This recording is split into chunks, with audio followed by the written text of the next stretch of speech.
What up, movie lovers? Welcome to the Apocaflix Movie News Podcast. I'm your host, Jacob Bartley, and I'm joined by only one companion today, Jake Berlin. What's up, man? Good. Just talking about Deadpool all day. Oh, with yeah. You and I, man. We got back from seeing it last night. So. It's such an exciting week for movies, not just because we have a ton of trailers to talk about, but also Deadpool released. We just saw it last night. Watch or listen to our spoilers review to see how we feel about the movie. I mean, I'm sure you can already guess that we freaking loved it, which we did. But we'll get into a lot more detail. Check out our spoilers review. But for now, we're here to talk movie news, and there's not really a lot of news, just a bunch of trailers, primarily the Super Bowl TV spots that premiered this past Sunday during the Super Bowl. There's tons of them. And we're here to talk about most of those trailers. We're also going to talk about some full-length trailers that released this past week, including the Batman v Superman trailer, the Huntsman Winter's War trailer, the Purge Anarchy trailer, and then we're going to do some Deadpool box office predictions. But first of all, just want to shout out to Gio. He can't be here this week. He's starting his new job, but he did collect the movie news notes for us like usual. And so, it's just going to be me and Berlin today. So let's get started. So we have the Civil War teaser trailer. The X-Men Apocalypse teaser trailer, the Jungle Book. Well, there was a full trailer. Yeah, during the the Super Bowl, there was a spot, and it was actually a 3D spot. I don't know if you saw it, and oh wow, it was a widescreen shot, and all the characters jumped out of the screen off the page. Oh, really? It was really cool, but the main one is the full-length trailer. Yeah, I hadn't seen that, so maybe you can talk about that little spot for Jungle Book. And then we have the Jason Bourne spot, the Teenage Mutant Ninja Turtles 2 spot, Independence Day Resurgence spot, and I believe that's it as far as the movie trailer spots. You had those Batman v Superman Turkish Airline spots, but they weren't really. And the Ant-Man and Hulk, Hulk. So we're not going to go in detail about every single spot, but Jake, I want to ask you, what of these spots stood out to you? Which ones did you like? Which ones did you maybe not like? In recent memory, this is kind of one of the best years that I can remember for Super Bowl spots. As far as movie trailers go, there wasn't really one that I really disliked. I mean, you could say that the Teenage Mutant Ninja Turtles 2 kind of looks like outrageously crazy. Yeah. I mean, there's a few that weren't great. Yeah, and but they were all good. All of them were cool. They were all good. Of them were good. Obviously, the one for me is Civil War. I mean, it came on before the Super Bowl even started. And it was perfect because the way they presented it. And it's like just, the teams lining up. And if you've been following us, you know that Civil War is like my baby, and so seeing that and, the dialogue saying, divided we fall and all that kind of stuff, and just the way the music was and the one line of "you chose the wrong side" by Tony Stark, and then seeing the teams line up together. So damn good. It's just crazy. One that I was very surprised about that I actually really, really enjoyed was X-Men Apocalypse. I wasn't really I didn't know what I was expecting to see from it, but they really showed us, like, without showing us really anything, they really went full board with it, and they captured the name Apocalypse and showed us full-on war between the mutants, and it was really highlighted more towards Apocalypse and his 4 horsemen. We got the shot of Psylocke coming and flying. Oh, great best shot of that whole entire maybe the best shot of any Apocalypse footage we've seen. I think it was a fantastic shot. Olivia Munn as Psylocke is a great casting, and to see her like that. I will. Really so cool. I haven't really seen much of Olivia Munn's acting, and what we were just talking about before we got on the podcast was Ride Along 2, which is effing horrible. But one of the redeeming qualities was Olivia Munn. See, I haven't seen it yet. I bought her as the role she was playing. She was just a cop. Mm-hmm. She was actually really good. There's some writing involved in the movie where her character was very serious the whole entire film, and then at the end they tried to make her crack a joke, and it was very out of place. But I don't blame her for that. It's the director and the writing. Yeah. But she was the one bright spot. Well, actually, Kevin Hart and then I always forget his name. Ken Jeong? Yes. They were funny and had good chemistry. And Olivia Munn, but other than that, horrible movie. But that got me excited to see her in this role, because before I didn't really have any expectations for her as Psylocke. Yeah, she's had supporting roles and smaller roles. I've always thought she's been good in them. So, the big one, I mean, we knew Civil War was coming, we knew Apocalypse, but Jason Bourne, man, dude, like we talked about it. My dad, he absolutely loves these movies, and I watched them with him growing up. And so to see this Matt Damon coming back and Paul Greengrass coming back, the trailer was so killer because you didn't know when it was coming. we didn't know if we were really getting one. It was so good in that final shot. Just the one-punch knockout was insane. And then obviously the Jungle Book trailer is incredible. We talked about the score. The music's great. Independence Day was cool. The Cloverfield spot was really cool. But I mean, the three ones that really stand out to me is Civil War, Apocalypse, and definitely Jason Bourne. So. Yeah. So for me, as far as the actual movie trailers, the one who takes the cake is Civil War. Yeah, that's damn sure. Definitely. Because, I mean, you get some of the same shots that you've seen in the other trailers, but you do get a little bit of new footage. Two things that stand out to me are when Winter Soldier goes up to Tony and tries to shoot him in the face. Yeah, like how does that Tony happen? Blocks and like, how does Tony know he's coming? How does he get that on his hand fast enough? Well, the glove, the watch glove or whatever. Yeah, it's super cool. Dude, like, I'm curious to see in what context that scene is in. I'm so intrigued, and like, you see the look on Tony's face. He looks freaking like scared, kind of. He's going up against one of the biggest assassins ever. Yeah. Like, and who knows? We speculate that Winter Soldier killed his dad, so that makes it so much more personal. And we haven't, since Winter Soldier and Age of Ultron, the movies, we haven't seen Tony address that at all, because I'm sure he would have heard about it through Cap somehow. Yeah, definitely. Definitely. Or just from the news or whatever. But and then Ant-Man standing with the team. Yeah, we finally see him. We see him, yeah. We've seen the concept art with Black Panther and Vision, and then Well, we saw Ant-Man in there too.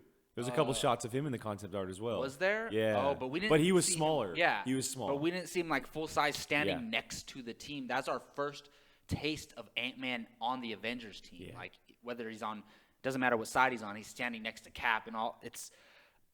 Ant-Man is so interesting to me because his fighting style can be used so uniquely in these nobody fights. Can see him. Like, how, like, it's gonna be he's more powerful than people think. Like, I totally agree with you. He can do a lot. Him and Hawkeye are gonna have some great duos going on. I think so too. I think he might fly on Cap's shield too. I don't know.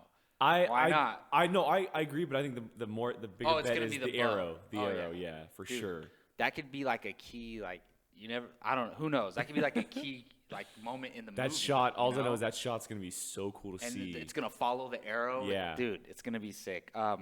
Yeah, and I love the Apocalypse one. I might like it more than the original trailer. I mean, I think I have to agree with you there because just watching it, it feels like it's like 2 minutes long, but it's only 30 seconds because there's so much going on. The stakes were very high. And I love seeing Apocalypse grab Jennifer Lawrence and start choking her. Like, a lot of people are speculating this could be her last movie. What if she dies? I thought about it too. There's a possibility because there's a new timeline. She doesn't have to last. And yeah, exactly. And it would raise the stakes. It would show that they're not afraid to kill the main character, even though we know the real reason they're killing her because she doesn't want to do these movies anymore. But it gives them a reason to do it, So, and I love when Psylocke cuts that car in half and just do. Well, there's also we see Cyclops finally go full boat. We also see Angel. We don't see his face, but we see him kind of. It looks like he's almost in a Fight Club setting. Yeah, dude, it's like crazy. And freaking Cyclops is arguably my favorite X-Men character. I mean, do you consider Deadpool an X-Men character? Oh, yeah. Definitely. So maybe Deadpool is We'll talk about that later, though. But Cyclops is like top 3 X-Men characters, top 10 Marvel characters in general for sure. And I just rewatched all these spots before we did this. Teenage Mutant Ninja Turtles, I'm excited for Stephen Amell as Casey Jones. Yeah, that's the same here. But I liked the first movie. I didn't hate it. Because I didn't go in with any expectations, so I had fun with it. One thing that I love are the turtles and their camaraderie and their brotherhood. The rest of the movie was kind of bad, but just their chemistry together and just build on that. It's going to be really cool because Casey Jones, who's Stephen Amell, he's going to get brought in. Look, Megan Fox is hot, but I don't take her seriously. And her and Will Arnett were like a joke to me in that movie. So if you can have Stephen Amell, Casey Jones be the more grounded human character in this, then it's going to make the movies way more awesome. better. I can't get over that shot where he's rollerblading and what's his name is Bebop or Rocksteady? I think so, yeah. The Rhino Rocksteady. He's chasing him? He's chasing him, yeah, and he's just rollerblading. I think this movie could be an improvement. It's going to be fun. I mean, it's got that June release date, so. I'm surprisingly See, I haven't seen Independence Day original.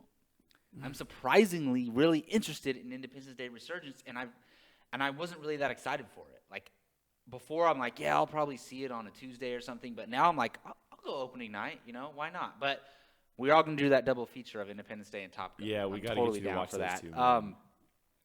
Yeah, and oh my goodness, the Jason Bourne one was killer, dude. And again, not the biggest fan of the Bourne franchise, but this trailer makes me want to go back and rewatch all the movies because I only watched them when I was a kid. The first 3 came out a while ago. And you've seen all 3 of them, correct? Or the first 3? Okay. Yeah. And I actually didn't mind the 4th one either. I mean, it wasn't. It wasn't Matt Damon Bourne, yeah, but it was good. Yeah. I didn't mind it. Yeah, and I think Jungle Book. I just watched the full-length trailer. It looks freaking amazing. That score mixing it with the Bare Necessities song is incredible. And then, so aside from the actual TV spots, there were 2 like promo type commercial ads that involved superheroes. So we had the Hulk and Ant-Man Coca-Cola spot, and we had the Batman v Superman Turkish Airlines. Just quick thoughts. What did you think of those?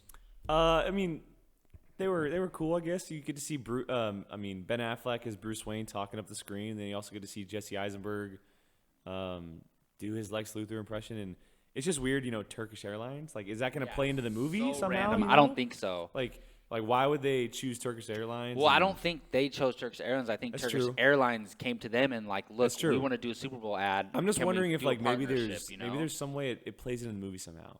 But I mean, I don't know. So maybe it's the airline, whenever there's a plane in the movie. Yeah. So I mean, it's a cool know? thing, but it's nothing really super special. And the Ant-Man and Hulk thing was cool. You get to see these characters for the first time on screen. Yeah. I mean, it was a cool thing, but again, it's nothing really that special. Yeah, I mean, neither of them have implications on the film. Yeah, exactly. But I like the Batman v Superman ones. They're pretty clever to me, but I love the Ant-Man and Hulk one because we haven't seen those characters interact in the MCU yet, and now my anticipation for seeing them ever interact has been heightened a lot because they're total opposites. Ant-Man is someone who shrinks into size, and then as of now, yeah, a lot of people don't know that though, but and then Hulk is someone who grows. So it's going to be a very interesting dynamic as far as their powers go. Like, and come on, man, you didn't enjoy that? I love when it was cool. When he pops open the Coke and then it starts fizzing up and he just grabs a little bit for himself and drinks it. No, it was cool. I don't know. It had me laughing. So yeah, that's it for the Super Bowl trailers that premiered as far as movies go.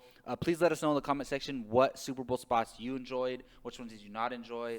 Let us know. So moving on, this is pretty much an all trailers podcast today. So moving on to the big one, which we did not see during the Super Bowl, but shortly after was the Batman v Superman trailer. Supposedly the final trailer. We're probably going to get some more TV spots. Yeah, because leading up to the movie. We got about a little over a month, so I'm probably not going to watch any more of those TV spots. I did it with Star Wars. I didn't watch for the month. I didn't watch TV spots, so I was actually hesitant to watch this trailer. I wasn't going to watch it, but then I was like, everyone's going to be talking about it. We have to talk about it on the Movie News podcast, so I have to watch it. But Jake, you were very skeptical about the last trailer, so I'm curious, how did you like this final, quote-unquote, Batman v Superman trailer? Skeptical is a different word. I would say I hated the last trailer. Wow. Yeah, so anyway, this trailer, though, I said very skeptical. Okay, that's true. But as for this trailer, I mean, if they had shown this, okay, I'll say this now. This is my favorite Batman v Superman trailer. Okay. I liked it over the comic. Wow. Because it wasn't as long. Yeah. And even though it was Batman centric, it still fleshed out the story enough. And what got me, we talked about this last night, that the first 30 seconds of that trailer is goodness. It is the best Batman footage to ever be on the movie screen. I'll say it right now. And because we finally see for the first time, I will not argue against that. For the first time in the Batman movie history, we see the comic book brutality of Batman come to the screen. We've seen him, kick butt, do all this kind of stuff through the Christopher Nolan trilogy. Like, he's a total good fighter. But yeah, he is. But in the Nolan ones, even he's like fighting very slowly and like this is how Batman should be. The ferocity is there. The violence, the brutality, it's all there. And I love that they're taking this kind of Batman there because he's a hardened, gritty, broken Batman for the last, he's been Batman for the last 30 years or whatever, and he's been hurt through that time, and he just doesn't care anymore. And they really, really expressed that through this trailer. I wrote that in the when I wrote it up on the site, but I said he went full beast mode. Oh yeah. Like he went true Batman from the comic books, from the Dark Knight Returns novel. That's the Batman that's in the comic or in the story. It was a great trailer. We get a little bit of Gal Gadot. We get to see her talk for the first time. She sounds great. I think she's going to be a very pivotal part of this movie. I haven't heard you talk about that really yet. She does. She Because sounded great. You're skeptical about her too. I am. I mean, we all are. Yeah, we all are. And we don't see a lot of her yet, but she sounded great, and she's going to be a pivotal part because of her backstory. Jesse Eisenberg, not him, but the character itself is a little. I'm still a little hesitant towards him. But as for the trailer itself, it's a very good trailer. I really like the music. Very different from the last trailer. It really got me into it. But what really hooked me is the Batman stuff. I said it from the very beginning. The reason why I'm seeing this movie is because Ben Affleck is Batman. That's the only reason. Well, it's one of the handful of reasons. No, that's what you're most excited about. Yes, yeah. And, you've heard me talk about it. I'm very skeptical about the movie. I have issues, but they're hooking me with Ben Affleck as Batman. It's what's going to get me to the theater the most. And yeah, I'm going to be with you guys there opening night, and so it's raised my stakes a little bit. I'm getting a little bit more excited as we go, but I'm still a little hesitant. But as for the trailer, it's very good.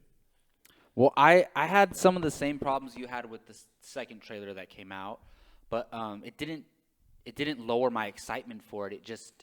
I just like we talked about last night. I didn't mind the footage they showed in the trailer. It's just that they showed it. Yeah, I don't mind that that's going to be in the movie. I'm fine with that, but they shouldn't have showed that in the trailer. Yeah. But they realized that. Ever since then, they've been doing great with the marketing. Ever since then, a couple of those TV spots. Have you liked the TV spots that have came out in between those two trailers? I liked. They have the one where Superman hits the Batmobile. Oh, that one's cool. Yeah. Actually, I wrote up. I was like, I don't know if it's laughable or like super like serious. Oh yeah, it's almost funny in a way too. Mm-hmm. But the one, and then he's like, "Do you bleed?" And then that one was good. But the one Superman's flying up. The and one says, that I liked the most was where it's Bruce Wayne talking. Oh yeah, about Superman. That's the one that I did. But again, it's all Batman for me. Everything's Batman. So the way this trailer opens with, so you got Alfred leading him into. Well, I think he's controlling the jet. He is. Yeah. Because you see the jet like flip up and push Batman up, dude. I was starting to say this last night in the middle of one of our conversations, but I was going to say very different. But when Batman's on his missions, Alfred's back at on the control panel. He's like his Jarvis. That was like in the cartoons too. He did that. So like, instead of being an artificial intelligence in his ears, he's an actual human just working, back at the mansion. So I compare it as, Iron Man's Jarvis. Yeah. It's very similar. He's going to be in his head helping him do everything, And I love that because I think this is going to be the best Alfred we've ever gotten because he's going to be involved in the action. He seems younger, like just his spirit. Jeremy Irons is pretty old. No, I completely agree with you. Like just his spirit. He feels like if some goons attacked the mansion, it feels like he could take them on. Yeah, I never felt that way with Michael Caine or any of the previous Alfreds. But, dude, that action sequence with Batman takes the cake completely freaking amazing. Some of the best footage I've seen in any trailer in my whole entire life. Like, honestly, it's so incredible. It's going to change everybody's mind on Ben Affleck. If not that trailer, the movie is. I think he's going to freaking kill it. I think at this point, like, if you're not looking forward to Ben Affleck's Batman, you're just insane. Dude, I hear it all the time still. It's crazy to me. When I was watching the Super Bowl, when those Turkish airline things came on, random people that I don't even know, they're like, I still don't believe he's Batman. Like, those people are nuts, man. They're just, I don't use this word a lot, but they're just haters, man. They're just haters. It doesn't make sense to me. You're thinking illogically. You want to hate on something because you hear someone else say, Ben Affleck is Batman. So then it's just a mob mentality thing, They all want to hate something. So and it seems like it always happens with Batman because the same thing happened with Heath Ledger as a Joker. Yeah. It always has to do with the Batman universe. Yeah, dude, it's crazy.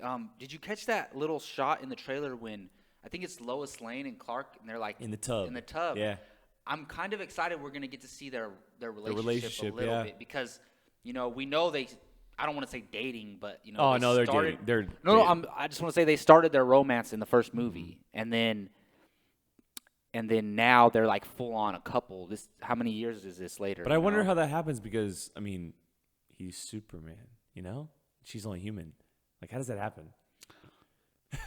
Sexually? Like, just. Couldn't you have asked that question physically? Couldn't you have asked that question for years? But how is Zack Snyder gonna approach that? I think Superman can. Can he control himself? Yeah, I think so. Interesting. I don't know. But no, it's a cool. I agree with you. Seeing the relationship because it's gonna ground it more. Oh yeah, definitely. So, yeah. And it's because she knows that Clark is Superman, yes, right? and she's kind of his anchor. Like we saw it in the first trailer when she's like, "This is a symbol. Use the symbol when she's touching his chest." And she is just as his mom is when he's back in Kansas. She's his anchor in Metropolis, so she's gonna play a big role. Yeah, I think I've been saying this for a while now, but I think Gal Gadot's gonna kill it as Wonder Woman. I have nothing to back that up other than this trailer, but I still think she's gonna kill it. Here's the thing, that I've been worried or whatever, questioning it, but I'm starting to kind of agree with you because after seeing the footage for Wonder Woman with the DC exclusive, and just the way she looks in the mirror and fixes her hat, but the way they've kind of been taking her approach, and from what I've been hearing, that her role is kind of almost the central glue part. Really, she's the glue between these two characters. We could walk out of the theater saying that she might be the best part of that movie. I hope so, because she's the biggest question mark. I think people are on board. And here's the thing: if it works, DC's killed it. Problem is, if it doesn't work, they have issues. They're already filming Wonder Woman. Yeah, exactly. Wonder Woman's coming out no matter what. Exactly. They're not. If she gets received bad, they're not going to stop the movie. But dude, if you watch that little scene again, when what does Bruce say to her? He says, I've met plenty of women like you, or something. And she says, you've never met someone like me. Just the way she turns around and then she smiles and her facial expression, you can see that she's improved as an actress just in her facial expression. Well, we were talking last night. Yeah. She's in 999. I had said that there was a trailer that came out yesterday with Kevin Costner. She's also in that movie. And when the Batman v Superman trailer played last night in front of Deadpool, as soon as she popped up on the screen as Wonder Woman, as she lowered her shield, people got excited. Oh yeah. People are, and they're not in the know. They're like, oh, people don't think that she's a bad actress because they don't know like we do. They don't even know who she is. So people aren't gonna realize oh, she was terrible. They're just gonna be like, oh crap, that's Wonder Woman.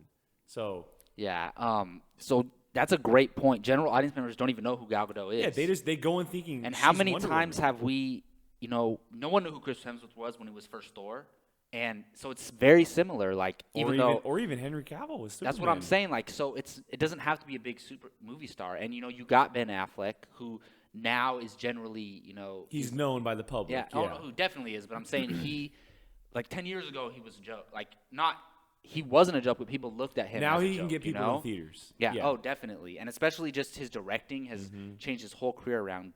And then real quick before we stop talking about this awesome trailer. When Superman goes to punch Batman and he realizes, the final scene, my goodness. And it's funny because it showed up yesterday morning at I think it was 7:30, 8 a.m. And I was sitting in class and all my buddies from class, I was like, you got to check out this trailer. Yeah. And they're all asking me, how can Batman stop Superman? So the question, I know people are a lot of me, everybody's asking that question. How does Batman fight Superman? The answer is his armored suit is lined with kryptonite. And it weakens him. Yeah. Now it's mortal versus mortal. There's no super strength involved anymore. People have to realize, I don't want to be rude or assume anything, but it's kind of common sense.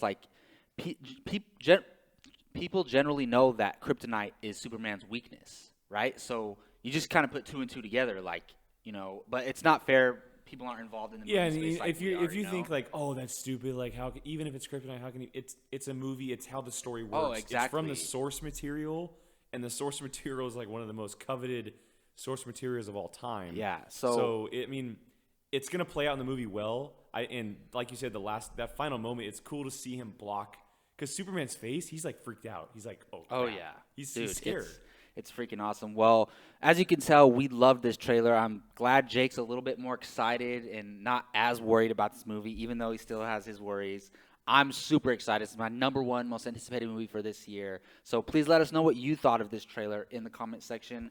Now moving on to another trailer that released this past week, and that is for the third Purge movie titled The Purge Election Year. Yes. How fitting, because with all the 2016 elections. Exactly. Yeah. 2016 election going on right now. They planned that very well. I mean, they had to have done that on purpose. I think so, yeah.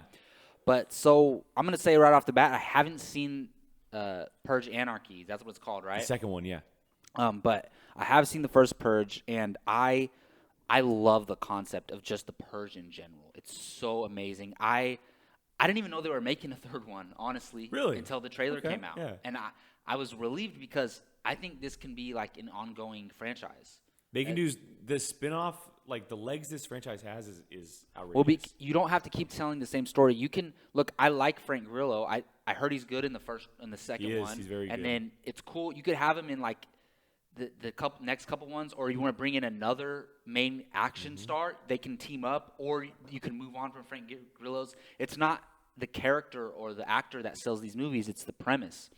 And then they thought of the greatest idea ever in having a politician who wants to end the Purge have a personal connection to the Purge 15 years ago, that her family got killed, and she was the only one that survived. Yeah, and it makes total sense, because if you lived in this world where the Purge actually exists, there would be a group of people or individuals that want to end it. So this is absolutely perfect. I love the trailer. I think it's a brilliant idea, and of course, because from the looks of this world, people love the Purge. There's, there's no way to tell, like 50-50 is the population split on whether keeping the Purge or not. But, they, of course, once the Purge comes around, people are going to try to kill this lady. And I'm surprised no one would do it even outside of the Purge, Who knows? But I'm really interested in this movie, and I'm going to go watch the second one before this one comes out. But, Jake, what did you think of the Purge election year trailer? I went into the first Purge very, very excited because, like you said, it's the premise and the concept. My God, yeah. It's one of the most brilliant ideas of the last few years. Original ideas, too. And but the one I walked out of the theater, wanting to explore the world instead of inside of a house like we had talked about earlier. And that's what the second one did. And it was a step up. It was a very good step up. They grabbed a up-and-coming actor who's kind of have supporting roles here and there, who's a great action guy, big guns, killing stuff like that. Frank Grillo, he's awesome. It was a great step up. And this trailer, just like you, I thought it was killer. It was great. And, you touched on all the good points. The fact that they're tying in the election year, which is just, like, genius, really. The woman senator having that kind of impact is really cool. It looks like it's stepping up a little bit more on the horror side of it, too. It's kind of a terrifying trailer if you really watch it. And it has its scare moments. It's cool because I think we're going to spend more time outside in the world, just like the second one, which is what we want to see. But I feel like there's going to be a mixture of the first one and the second one, because you're going to get those flashbacks of the politician woman, what happened to her and her family, which was 15 years ago in a house setting, just like the first one. But I'm guessing, as far as her flashbacks to her house, and then inside whatever building they're in before they have to go out in the world, you spend like 30 minutes maybe in a closed setting, and then the rest of the movie is outside. So it's going to be a cool mixture, I think. Yeah, it looks like a lot of fun. And, yeah. This franchise has kind of been, they now know what they're supposed to do. They caught their stride. And as far as like where the franchise can go, like you're saying, bring in another character, you can go anywhere in America, really. Like if this is based in that's the thing. If this is based in LA, let's see what Chicago looks like, or like a rural Indiana town or something like that. And is it just the U.S. who takes part in this? Yeah, it's like, or is Europe? It's just the U.S. I don't know. I'm not sure. What I could see some crazy situation where, like, what if, like, some countries in Europe come together, like the United States is getting out of hand. They allow this Purge night to come. We got to go end this, and then there's a freaking war. Like that could be. There's so many like ideas you can go to, but like, I mean, let's see what Florida or like New York or like DC. I want this franchise to succeed because I love the concept, and like, who knows? Maybe maybe this movie, that lady survives, and then in the next movie, she becomes president and ends it. Well, I was just and gonna then say it it's could be like about the group who wants to bring the purge back. You can keep going. I was just gonna say, like, I know we get into too many like White House Down movies per se, but what if we saw a Purge movie where someone wants to go kill a president? Like, Yeah, what happens I mean, with him on Purge night? It's like exactly. Does the president go partake? there's so many possibilities. possibilities. Yeah, like bring me some people. Like, to what kill, if the president partakes in the Purge? Like, Yeah. there's so many Well, possibilities. Who knows? We could meet the president in this movie, the president of their world. Yeah. Yeah. So, yeah, we're excited for the Purge election year. I'm gonna go do my homework and watch the second one. We'll add before that I to the marathon. I know, right? I need to watch it. But all right. Well, yeah. Let us know what you thought of this Purge election year trailer. Have you liked the previous two movies? Are you excited for this one? Let us know in the comment section. Moving on to our last trailer discussion of the day, and that is the trailer for Huntsman: Winter's War. This is the second full-length trailer to release for the movie, and I'm very excited for this film. I know you are too, Jake. What did you think of the Huntsman: Winter's War trailer number 2? So, I enjoyed the first trailer. I thought it was a great introduction because, they're trying to identify themselves separate from Snow White and the Huntsman. Oh, yeah. And because that movie, unfortunately, was a disaster, or not disaster, disappointment, because we were all looking forward to it. Mm-hmm. And this trailer, it's a very, very different look at the movie. And sometimes it kind of goes off the rails a little bit, but in a good way. And you got to remember, it's very grounded and, gritty, but it's also fantasy. So Definitely, when you see monsters and like it's different set creatures, in a fairy tale exactly. land, So when you see all these monsters and different kind of creatures and stuff, you got to buy into it because that's the world they're in. Yeah. And it's a different twist. And you have Chris Hemsworth, who is just a god, literally. Jessica Chastain, who is an Oscar-winning actress, or Oscar-nominated. Nominated, yeah. Emily Blunt, who is on the huge rise. Yeah. And Charlize Theron, who's been around an for Oscar-winning actress. And those 4 names attached to this kind of movie, it's like... This is like one of the greatest casts I've ever... I it's equate solid. it to like... what was the Adam McKay movie from this past year? Oh, The Big Short. Like, it's even better to me, honestly. I'm more excited for this cast than I was for that cast. Well, because all 3 of those women, they had their shine last year. Oh, yeah. And like Charlize Theron and Mad Max, Jessica And Chastain. usually when you have a big ensemble cast, it's like 3 men and 1 woman, or maybe 2 men and 2 women. This is 3 badass women, 3 great actresses with Chris Hemsworth. Yeah, and I mean, as for the trailer, I mean, it was fun. It gave us an idea of the story. Yeah. Like how Emily Blunt's character fits into this, like kind of where it's gonna go. We got a little bit of a twist at the end. Yeah. I mean, it looks cool. I'm gonna go in expecting to be entertaining and fun. It's not gonna be one of the greatest movies of the year. Never know. I think that's true. I'm going in looking for a summer blockbuster movie. Yeah. I hope it's better than Snow White and the Huntsman because I had expectations for that. And well, I mean, they took the 2 best things from that movie and put them in this movie. And Chris that's what's Hemsworth so good and about Charlize it. And Theron. I hope it goes well. It looks like a lot of fun, and it looks like a little twist on a fairy tale genre, which I'm always excited for. So. No, see, I liked the trailer. I actually liked the first one more, though. I think so too. I agree with you. Here's the thing: similar to the Batman v Superman trailer number 2, the stuff that they showed us in this trailer with Emily Blunt's character's baby, and then them fighting each other at the end. Charlize Theron and Emily Blunt fighting each other at the end. It's similar to Batman v Superman. I didn't want to see that in the trailer. I would rather see it unfold during the movie. So, but putting that aside, I really enjoyed the trailer, though. I think it's awesome we're going to see, because, Chris Hemsworth doesn't have any powers. He just is He's just a badass warrior, yeah. So he can't really take on Charlize Theron's character on his own. Well, we saw it in the trailer. He tried to cut her head off, and she freaking grows her neck back. So you're going to need Emily Blunt, who's the Ice Queen or something. Ice Queen, yeah. It's like, dude, it reminds me so much of Frozen, dude. Like, it's not a bad thing, That's what people are comparing to, like, Frozen live action? Hey, I would be down for a Frozen live action movie, dude. I didn't mind because the girl has ice powers. Like, how is it different than Iceman or Sub-Zero or something, a snowman. Exactly. But I'm excited for this film. I think it has the potential to be more than a blockbuster popcorn I agree with flick. you. But I'm not going to be mad if that's all it is, because it's fun. Those are my expectations. I'm excited for this cast. It looks great. Yeah, so I'm very much looking forward to it, and I'm always down. Like, I grew up as a kid watching Disney movies, so like I'm always down for the fairy tale twist on the fairy tales.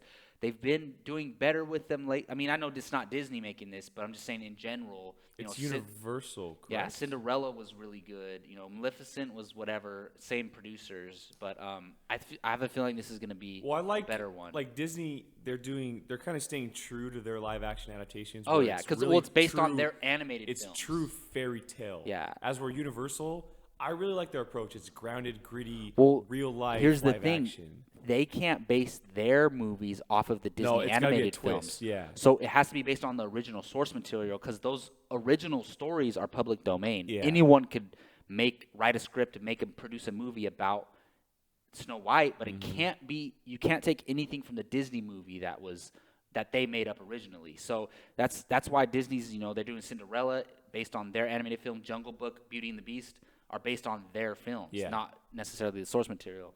But all right, well, moving on. As you can tell, we're really excited for Huntsman Winter's War. Please let us know what you thought of this trailer and what's your anticipation for the movie. So to wrap things up, we're going to just do some Deadpool box office predictions. So according to you, Jake, Deadpool made about $12 million last night. I think it was 12.7. 12.7 million opening Thursday night, which is freaking phenomenal. Well, it topped Captain America: Winter Soldier and Guardians of the Galaxy. It also beat Days of Future Past in a number of places overseas, and became the highest R-rated film opening in February's history. Yeah, so it's already breaking box office records as far small ones, but it's breaking those Thursday night records. It's a big one for its budget. And it's crazy because $58 million budget. If you would have told me, let's go back a year ago. You would have told me, do you think Deadpool opening night is going to beat Winter Soldier's opening night? I would say, hell no. There's no way. Yeah. But this marketing and word of mouth, the reviews are great.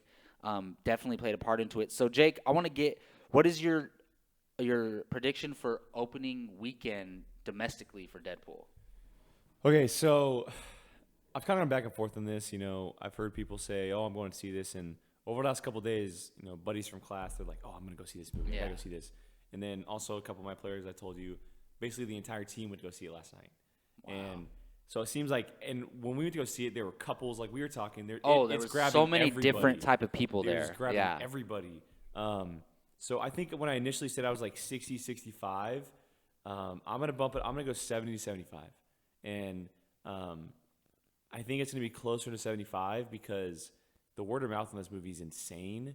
And not only that, but it's the greatest marketing run we've seen maybe ever. And it deserves it. It delivers. And people are going to go see it multiple times over and over again because it's a comic book movie, yes, but the comedy, like we were talking about, you miss jokes because you're laughing. Oh, and people so you want to go see it again, yeah. So I'm going to stick to that 75 marker. I think it's going to be close to there. I wouldn't be surprised if it touches below, but I also wouldn't be surprised if it goes a little higher. So, yeah, I mean, I hate doing box office predictions because they're so hard. You can never know. Yeah. So I'm going to be optimistic. I'm going to say 82 million. Wow. Domestically I opening like it. I would be happy. Look, what did those Winter Soldier and Guardians, I think they made 80 million opening weekend. I think they were both near 100. I think they both made 93, 94. Yeah, something like that. So, and Deadpool beat them opening night, yeah. So that's true, very true. I'm thinking it's going to make in the 80s. I'm not going to go too high. Some people are predicting 100 million. Well, what did Ant-Man make? Do we remember? Was it made 65 million opening weekend, but Ant-Man had to build word of mouth after it came out to get to the box office numbers it did, but I think Deadpool is primed right now. Well, we also have to remember maximize on the box office. I was with some of my players, they were talking because they're underage. Other kids have to buy tickets for them. That's very true. So that has to be a factor because it is an R rating. You have to consider that, but I think most of the people that go see X-Men: Days of Future Past, Winter Soldier when they're they come older. They're older. No, I think a lot of kids go to those movies too. Is what I'm saying. I think more adults are going to go to Deadpool than we think, honestly, because it's it's crossing every source of media. It's on, TV spots. It's on the internet. It's every site, every store you go to has like some type of Deadpool merchandising thing. And it's everywhere. It's the perfect Valentine's Day movie. Oh, it definitely is. And we won't get into it too much, but just seeing the way the crowd reacts to some of the stuff in there, it's going to build word of mouth. It was the moment, I don't want to give too many spoilers, but there was a moment in the movie, there was a half hour left, the crowd started cheering. Yeah. And then they cheered afterwards. Mm-hmm. It's that type of movie. So. Yeah, it's... As we all know, I mean, you can tell from the marketing, it breaks the fourth wall. It's a very interactive movie as far as with the audience goes. So, yeah, I'm going to say 82 million, very specific number, but I was going to say 85, but a little too high. I'm going to go 82, and, yeah, I believe it's just this marketing job has been killer, like nothing we've ever seen before. So, props to Fox, props to Tim Miller and Ryan Reynolds and all the Tim people. Miller and Ryan, those guys, they've been wanting to make this movie for 11 years. It's 11 It's a game changer, dude. I really think it's a game changer. Well, I'll say, we'll talk about it in the spoilers review, but this movie could make Wolverine 3 an R-rated movie. It's a possibility. I don't think Wolverine 3 has to be rated R, but it's a possibility. It opens up the door for that possibility. It makes it very more likely. So, all right, well, that's going to wrap up our movie news podcast. I want to thank Jake Berlin for joining me today. Where can they find you online, man? Twitter, Instagram at Qui-Gon Jake. You can find our Facebook page and on the site every day. Make sure to check out our Padawan podcast as well. Yes, and you can find me, Jacob Bartley, on Twitter at Jacob Bartley _, on Instagram, Jacob Ryan Bartley, and you can find me on this YouTube channel, Apocaflix Movies. Please hit that like button. Please subscribe. We really appreciate it. And where's Gio at? We don't know. Hopefully he'll be back next week. And thank you all for listening. We'll see you next time.